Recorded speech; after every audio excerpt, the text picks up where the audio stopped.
Sir वही राजस्थान में आप लोगों ने बहुत अच्छा प्रयास करा, आप खुद मॉनिटर कर रहे थे रीट की परीक्षा को लेकर, लेकिन इसको लेकर विपक्ष से भी कई सवाल खड़े कर दिए। क्या कुछ कहेंगे रीट के एग्जाम को लेकर? देखिए, रिट की परीक्षा में जो कुछ माहौल बना राजस्थान के अंदर और राजस्थान वासियों ने, प्रदेशवासियों ने जिस तरीके से आगे बढ़ कर के एक इतिहास बनाया कि जो हमारे नौजवान साथी हैं कोरोना की मार झेल चुके हैं, पूरा प्रदेशवासी झेल चुके हैं।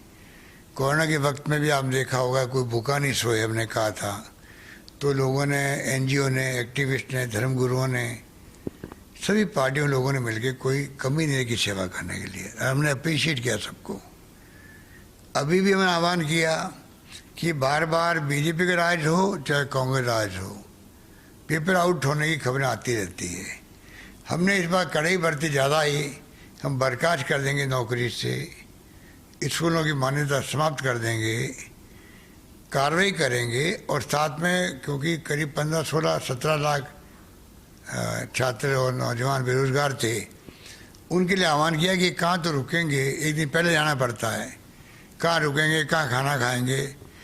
आह्वान करने मात्र से पब्लिक ने, एनजीओ ने, एक्टिविस्ट ने, जनप्रतिनिधियों ने पलक पावड़े बिछा दिए उनके लिए, चाहे वो यूपी के आए हों, चाहे मध्य प्रदेश के आए हों, चाहे और किसी राज्य के लोग आए हों।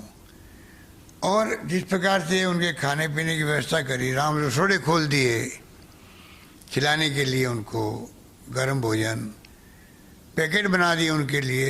ऐसा मैं समझता हूँ कभी आज तक कभी नहीं हुआ राजस्थान में और देश में, कहीं नहीं हुआ। ये नई परंपरा एक प्रकार से राजस्थान की जो महान परंपरा रही है उसी का एक रूप था ये, जो देखने को मिला।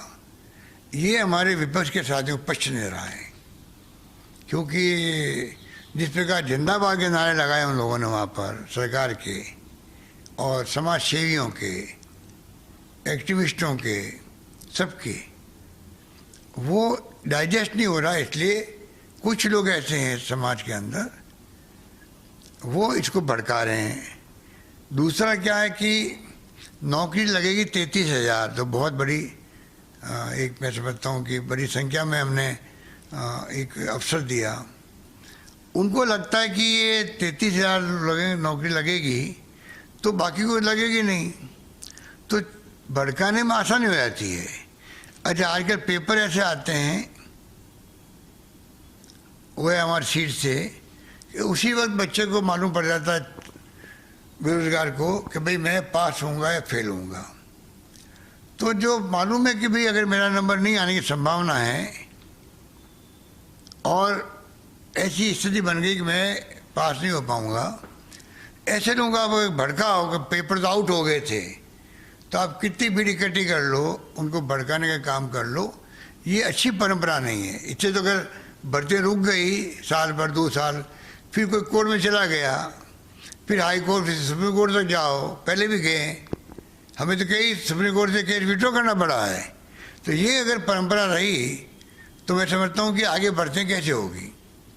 तो ये विपक्ष को समझना चाहिए कि ऐसी गलती नहीं करे, कि उनके शासन के अंदर भी, जब भारतीय जनता पार्टी का शासन था तब भी पेपर आउट कई बार हुए हैं।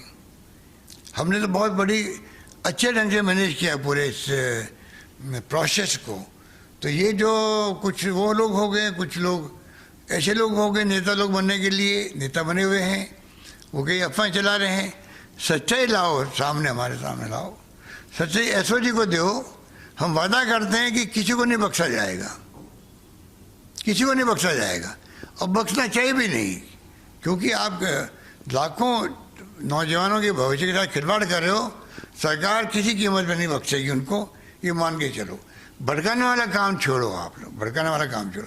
अगर सच्चाई है, मालूम हुआ एक सेंटर में, 2 सेंटर में मान लो पेपर आउट हो गया, तो आपको अधिकार है बताने का। हम पता कर लेंगे भाई इससे एक सेंटर पे, 2 सेंटर पे बात पहुंच गई है, पेपर आउट हो गया है, हम वहाँ पर एग्ज़ाम करवा देंगे।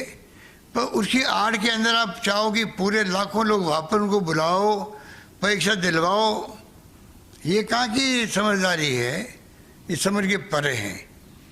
इसलिए अगर कोई शिकायत मिलेगी, सच्चाई होगी, तो हम वापस पेपर करवा देंगे उन सेंटर पे जहाँ पर ये शिकायत हुई है। उसकी आड़ में आप लाखों लोगों को कैसे आप वहाँ पे ये उम्मीद कर सकते हो कि सरकार उसके लिए वापस एग्जाम करवाएगी। तो ये तमाम जो हरकतें चल रही अच्छी नहीं हैं और सरकार बर्दाश्त भी नहीं करेगी।